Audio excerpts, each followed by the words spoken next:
സർക്കാർ നടപടിയിൽ സമാന്തര സർക്കാരായി ഇടപെട്ട ഇടുക്കിയിൽ വീണ്ടും വനം വകുപ്പിന്റെ നീക്കം. ഡിജിറ്റൽ സർവേയും അട്ടിമറിക്കുവാൻ നീക്കം നടത്തുന്നു. CHR മേഖല റവന്യൂ ഭൂമിയാണെന്ന സർക്കാർ ഉത്തരവ് നിലനിൽക്കെ CHR മേഖലയെയും കുത്തകപ്പാട്ട ഭൂമികളെയും വേർതിരിച്ച് രേഖപ്പെടുത്തണമെന്ന വില്ലേജ് ഓഫീസർക്ക് റേഞ്ച് ഓഫീസറുടെ കത്ത്. കുമളി റേഞ്ച് ഓഫീസറാണ് ഇരട്ടയാർ വില്ലേജ് ഓഫീസർക്ക് കത്ത് നൽകിയത്. കത്തിന്റെ പകർപ്പ് സിറ്റി വിഷന് ലഭിച്ചു. City Vision big breaking.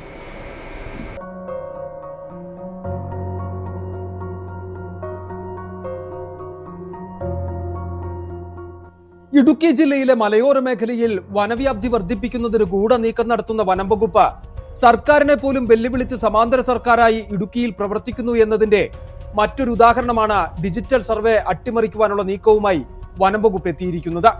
CHR മേഖലയിലും കുത്തകപ്പാട്ട ഭൂമികളും വേർതിരിച്ച് രേഖപ്പെടുത്തണമെന്ന് നിർദ്ദേശം നൽകിയാണ് Kumily range officer Erattayar village ഓഫീസർക്ക് കത്ത് നൽകിയിരിക്കുന്നത്. CHR റവന്യൂ ഭൂമിയാണെന്ന സർക്കാർ ഉത്തരവ് നിലനിൽക്കുന്നുണ്ട്.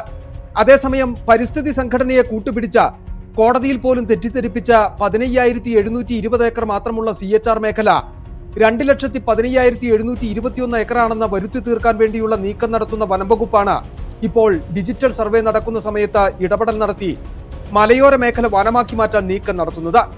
സ്വാഭാവികമായും ഡിജിറ്റൽ സർവേ പൂർത്തിയാകുന്നതോടെ CHR മേഖല 15,720 ഏക്കർ മാത്രമാണെന്നതിൽ വ്യക്തത വരും. അത് വനം വകുപ്പിന് തിരിച്ചടിയാകുമെന്നതിനാലാണ് ഡിജിറ്റൽ സർവേ തന്നെ അട്ടിമറിക്കുന്നതിന് കത്ത് നൽകിയിരിക്കുന്നത്.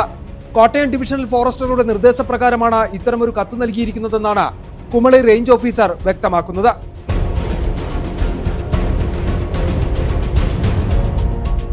അതേസമയം സർക്കാർ തലത്തിൽ സംസ്ഥാനത്തൊട്ടാകെ നടക്കുന്ന ഡിജിറ്റൽ സർവേയുമായി ബന്ധപ്പെട്ട ഏതെങ്കിലും തരത്തിലുള്ള ഇടപെടലുകൾ നടത്തുന്നതിന് മുമ്പ് വനം വകുപ്പ് ഉന്നത ഉദ്യോഗസ്ഥർ ഇക്കാര്യങ്ങളെ സംബന്ധിച്ച് ഇതുവരെ സംസ്ഥാന സർക്കാരുമായോ വനം വകുപ്പ് മന്ത്രിയുമായോ റവന്യൂ വകുപ്പ് മന്ത്രിയുമായോ ചർച്ചകൾ നടത്തുക പോലും ചെയ്തിട്ടില്ല. വനം വകുപ്പ് ഉദ്യോഗസ്ഥർ നേരിട്ട് സമാന്തര സർക്കാരായി നിന്ന് ഇടുക്കിയിൽ ഇടപെടൽ നടത്തുന്നത് തുടരുന്നതിന്റെ ഉദാഹരണമാണിത്. City vision, Rajakkad.